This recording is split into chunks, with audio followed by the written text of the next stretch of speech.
उनसे बड़ी जानकारी मिल रही है, उससे भी आपको रूबरू कराएंगे। बड़ी खबर, पुलिस बल निकाल रही है पैदल मार्च। अनाउंसमेंट के जरिए ये सूचना दी जा रही है, राजनीतिक दलों को सूचना दी जा रही है, शाम 5 बजे के बाद चुनावी प्रचार ना करें, जनता से वोट देने की अपील भी की जा रही है। तो बड़ी खबर, बड़ा अपडेट आपके सामने बताते चले आपको कि शाम 5 बजे तक चुनावी प्रचार थम जाएगा, जिसको लेकर पुलिस बल ने पैदल मार्च निकाल रखा है और इस मार्च के जरिए बताया जा रहा है, समझाने की कोशिश की जा रही है कि शाम 5 बजे तक चुनावी प्रचार शोर जो है वो थम जाएगा। अनाउंसमेंट के जरिए सूचना दी जा रही है, राजनीतिक दलों को ये सूचना देने की कोशिश की जा रही है पुलिस बल की ओर से। शाम 5 बजे तक आज चुनावी शोर थम जाएगा। निकाय चुनाव होना है और निकाय चुनाव को लेकर सभी पार्टियों की ओर से तैयारियां चुस्त दुरुस्त चल रही है। अपने जनता के अपने प्रत्याशियों के पक्ष में जनता से वोट की अपील की जा रही है और इसी कड़ी में आपको बता दें कि यहां पर पुलिस बल ने पैदल मार्च निकाला है ताकि सभी राजनीतिक दल को ये सूचना दी जाए कि शाम 5 बजे तक चुनावी शोर थम जाएगा, किसी तरह का चुनाव प्रचार प्रसार नहीं होगा। संजय प्रसाद हमारे सहयोगी हमारे साथ जुड़ रहे हैं, यशराज भी हमारे साथ जुड़ रहे हैं ज्यादा जानकारी के साथ। सबसे पहले यशराज आपके पास आते हुए, यशराज क्या अपडेट, चुनावी शोर थम जाएगा शाम 5 बजे तक, पुलिस बल की ओर से मार्च भी निकाला गया है। जी बिल्कुल, मैं बताता हूँ से निकाय चुनाव को लेकर प्रचार प्रसार थम जाएगा। वही पुलिस बल के द्वारा भी एक पैदल मार्च निकालकर यह प्रचार प्रसार किया जा रहा है कि शाम 5 बजे तक अपने प्रचार को बंद कर दे और साथ ही साथ जनता से, आम नागरिकों की अपील भी पुलिस बल के द्वारा की जा रही है कि जो बेखौफ होकर अपने मतदान का प्रयोग करे। चप्पे चप्पे पर पुलिस बल की तैनाती रहेगी और पुलिस बल हर नागरिक की सुरक्षा के लिए तत्पर रूप से तैनात की जाएगी। और वहीं पुलिस बल के द्वारा यह भी बताया जा रहा है कि मतगणना स्थल पर भी लोग बेखौफ होकर मतदान करें। जगह जगह मतगणना स्थल पर किसी भी प्रकार से किसी भी पार्टी के द्वारा किसी भी प्रकार का अत्याचार नहीं किया जाएगा, ना तो वोट खरीदने की राजनीति की जाएगी। इस प्रकार से पुलिस बल लोगों को सतर्क कर रही है और लोगों को यह लोगों से आह्वान भी कर रही है कि वे कल 23 को मतदान आकर करें। वही मैं आपको बताना चाह रहा हूँ कि आज शाम 5 बजे मतलब निकाय चुनाव को लेकर के प्रचार प्रसार थम जाएगा, क्योंकि 48 घंटे पहले थमता है। तो 23 तारीख को मतदान होना है, उससे पहले 21 तारीख को आज थम जाएगा। जी, हल्द्वानी चलेंगे, हमारे साथ संजय प्रसाद जुड़े हैं। संजय, जहां पर आपकी मौजूदगी है वहां की तस्वीरें क्या, कुछ किस तरह के वहां पर चुनाव प्रचार प्रसार चल रहे हैं, क्योंकि पुलिस के द्वारा भी फ्लैग मार्च निकाला जा रहा है ताकि जो सभी राजनीतिक पार्टियां हैं उनको ये सूचना दी जाए कि शाम 5 बजे तक किसी तरह का प्रचार प्रसार नहीं होगा। बात करें चुनाव की, तो निकाय चुनाव में आज देर शाम 5 बजे चुनाव प्रचार का जो बिगुल है वो थम जाएगा, वो शांत हो जाएगा।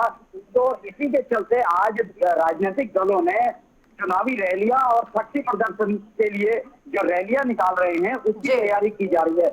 मैं भी उसी रैली में मौजूद हूँ। भाजपा की तरफ से जो रैली निकाली जा रही है, मैं तस्वीरों में आपको दिखाना चाहूंगा।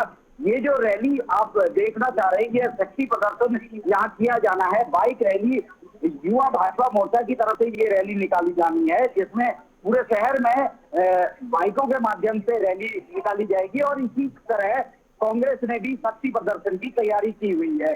खुशबू, राजनीतिक दलों की अगर बात की जाए तो आज प्रचार तो जरूर थम जाएगा, लेकिन जो डोर टू डोर प्रचार है, जो डोर टू डोर मिलना है, वो अभी जारी रहेगा। और प्रत्याशी लगातार अब घर घर जाकर लोगों से मुलाकात करेंगे, वोटों की अपील करेंगे। हालांकि प्रशासन ने अपनी तैयारियां पूरी की हुई है, किसी भी तरीके की कोई भी जो प्रचार है उस पर प्रतिबंध है 5 बजे बाद। लेकिन डोर टू डोर 1 बाय 1 जो कन्वेंसिंग है वो यहाँ अभी जारी रहेगी। जी ठीक है, लौटूंगे आपके पास, यशराज के पास चलेंगे। यशराज, वहां पर प्रशासन की तैयारी किस तरह की है, क्योंकि अब निकाय चुनाव में बस कुछ ही घंटों का इंतजार है, वहां पर तैयारियां किस तरह की चल रही हैं, पुलिस प्रशासन की मुस्तैदी किस तरह की है जहां पर आपकी मौजूदगी है? जी बिल्कुल, मैं बताना चाह रहा हूँ कि निकाय चुनाव को लेकर के काउंटडाउन अब शुरू हो चुका है। वहीं यदि बात करें सबसे पहले राजनीतिक पार्टी की तैयारियों के विषय में, तो सभी राजनीतिक दल अपनी चुनाव प्रचार को अंतिम रूप देने के चरण में आ चुके हैं, क्योंकि आज शाम 5 बजे चुनाव प्रचार थम जाएगा। तो इसलिए सभी राजनीतिक दल अपने पैदल मार्च और शक्ति प्रदर्शन कर रहे हैं। चाहे यदि बात करें भाजपा की, बात करें कांग्रेस की या बात करें निर्दलीय पार्टी की, सभी दल अपना अपना शक्ति प्रदर्शन करते हुए पैदल मार्च निकाल रहे हैं। वहीं अभी कुछ देर ही पहले कांग्रेस के द्वारा भी डालनवाला से एक शक्ति प्रदर्शन निकाला गया, जिसके करीब हजारों की संख्या में यहाँ पर लोग आए हुए थे। और सबसे बड़ा वार्ड यदि कहें कि यदि सबसे बड़ा रायपुर विधानसभा के अंतर्गत सबसे अधिक वार्ड जो आता है वो डालनवाला ही वार्ड आता है। यानी कि यहाँ पर जो जीत हासिल करती है ये अपने यहाँ पर अक्सर ये हॉट वार्ड के रूप में रहता है। डालनवाला वार्ड ये हॉट वार्ड के रूप में जाना जाता है, क्योंकि यहाँ पर अक्सर यह देखा जाता है कि इस वार्ड में लगातार कांग्रेस 25 सालों से यहाँ पर पार्षद के रूप में जीतते आई है। वहीं उसके बाद आप देख सकते हैं कि मेरे पीछे रैली किस तरीके से कांग्रेस की यह रैली निकाली गई थी। यह रैली में लोग यहाँ प्रतिभाग कर रहे हैं, बच्चे लोग हैं, बाइक रैली है, बाइक रैली के साथ लोग यहाँ पर आ रहे हैं।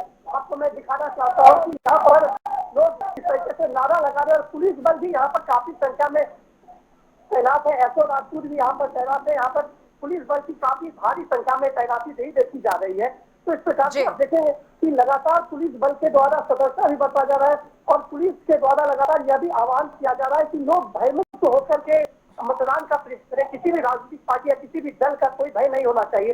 पुलिस बल चप्पे पर तैनात रहेगी। भयमुक्त होकर के वातावरण पुलिस बल के द्वारा बना दिया गया और स्पष्ट रूप से पुलिस बल का कहना है कि लोग मतदाता अपने मतदान का प्रयोग भयमुक्त होकर के मतदान स्थल पर जाएं। सुबह 7 बजे से जब से मतदान ये शुरू होगा, लोग मतदान स्थल पर जाएं और मतदान स्थल पर भयमुक्त होकर मतदान करें। यशराज, लौटूंगी आपके पास। हमारे साथ विकास खरे जुड़े हैं। विकास, जहां पर आपकी मौजूदगी है वहां की तस्वीरें क्या कुछ, क्योंकि आज शाम 5 बजे तक चुनावी शोर थम जाएगा और पुलिस बल का मार्च भी देखा जा रहा है। रोडों पर जिस तरह से तैनाती है, जिस तरह से वहां पर डोर टू डोर कैंपेन की बात करें तो उसको लेकर के किस तरह से प्रशासन की तैयारी है?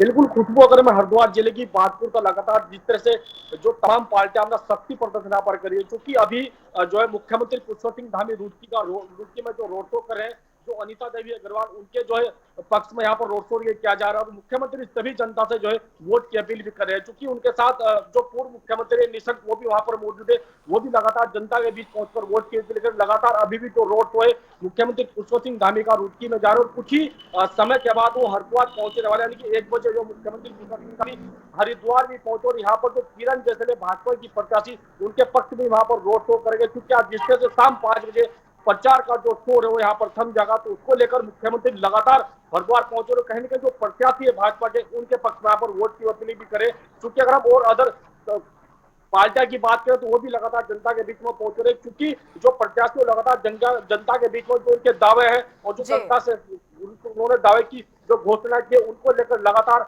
जो उनके मुद्दे हैं वो जनता के बीच पहुंच रहे। क्योंकि जिस तरह से आज चुनाव प्रचार यहाँ पर थम जाएगा तो कहीं न कहीं जो अन्य जो पार्टी के राजनीतिक जो पार्टी के नेता भी हैं उनकी भी लगातार यहाँ पर कहीं न कहीं साफ तौर पे जो रफ्तार है वो यहाँ पर शाम 5 बजे तक बढ़ती दिखाई दे रही है। क्योंकि आज इस तरह से चुनाव प्रचार यहाँ पर खुशबू थमाएगा तो कहीं न कहीं जो सभी पार्टी के प्रत्याशी वो भी लगातार जनता के बीच पहुंच रहे हैं। क्योंकि मुख्यमंत्री पुष्कर सिंह धामी का कुछ ही समय के बाद हरिद्वार यहाँ पर दौरा होने वाला है, जिस तरह से किरण जैसर के पक्ष वहां पर रोड शो करेंगे। तमाम जो तैयारियां है पार्टी की रोड शो की वहां पर पूरी कर ली गई। सुरक्षा की दृष्टिगत हम बात करें तो लगातार जो प्रशासन वहां पर मुस्तैद बना है, क्योंकि प्रशासन के द्वारा भी टोटल जो रूट है वो भी यहाँ पर डाइवर्ट किया गया है, जो प्लान है वो भी यहाँ पर डाइवर्ट किया गया है ताकि मुख्यमंत्री की सुरक्षा किसी प्रकार को भी चूक ना हो। और जो लगातार जो पार्टी जो भाजपा के जो पदाधिकारी है उनके द्वारा भी रोड शो यहाँ पर पूरी जो तमाम तैयारी यहाँ पर पूरी की गई। ठीक है, लौटेंगे विकास खरे आपके पास। संजय प्रसाद हमारे साथ जुड़े हैं। संजय, वहां पर जो स्थानीय मुद्दे हैं वो क्या हैं? किस तरह की जनता की मांग और डिमांड क्या है इस पूरे चुनाव को लेकर? तो अगर स्थानीय मुद्दों की यहाँ बात की जाए तो हल्द्वानी में 2 बड़े अहम मुद्दे हैं। एक तो बनभूलपुरा समेत जो बनभूलपुरा का मुद्दा है और दूसरा यहाँ दमोह डोंगा का नजूल का मुद्दा है। ये अपने आप में 2 मुद्दे ऐसे हैं जो हल्द्वानी की राजनीति को तय करते हैं। हल्द्वानी में कौन राज करेगा इन 2 मुद्दों पर निर्भर करता है। और साथ ही साथ ट्रंचिंग ग्राउंड का मामला भी धीरे धीरे बहुत बड़ा होता जा रहा है, क्योंकि ट्रंचिंग ग्राउंड जो है वो अपने आप में एक बड़ी समस्या बन के हल्द्वानी के लिए उभरा है। और बात करें अन्य मुद्दों की तो सड़क, बिजली, पानी जैसे तमाम जो मुद्दे हैं वो भी इन चुनाव में काफी अहमियत रखते हैं खुशबू। और लोकल की अगर बात की जाए लोकल की अगर बात की जाए तो खुशबू इन दिनों जो जल जीवन मिशन और तमाम जो गैस पाइपलाइन और इस तरीके की जो कार्य योजना चल रही है उसकी वजह से जो सड़कें खुदी हैं या फिर नालियां टूटी पड़ी हैं, तो ये भी लोगों के जहन में कहीं ना कहीं असर डाल रहा है कि महीनों से सड़कें खुदी हुई हैं और प्रशासन का या फिर हमारे नेताओं का इस पर ध्यान क्यों नहीं जाता। इसको लेके भी जनता में कहीं ना कहीं आक्रोश देखा जा रहा है। तो कुल मिलाकर के स्थानीय जो मुद्दे हैं वही यहाँ पर हावी है निकाय चुनाव को लेकर के। बहुत बहुत शुक्रिया आप सभी का तमाम जानकारी साझा करने के लिए। तो आपको बताते चले कि बीजेपी के स्टार प्रचारकों का जो लिस्ट था वो आपको हम दिखा रहे हैं ग्राफिक्स के जरिए। रेखा वर्मा प्रदेश सह प्रभारी चुनाव प्रचार प्रसार करने के लिए उतरी थी। महेंद्र भट्ट बीजेपी प्रदेश अध्यक्ष हैं, वो भी इस निकाय चुनाव में प्रचार प्रसार करते हुए नजर आए। अजय टमटा केंद्रीय राज्य मंत्री हैं, वो भी प्रचार प्रसार करते हुए नजर आए। माला राज्य लक्ष्मी शाह जो सांसद है वो भी प्रचार प्रसार करने के लिए मैदान में उतरी थी। रमेश पोखरियाल निशंक भी मैदान में नजर आए।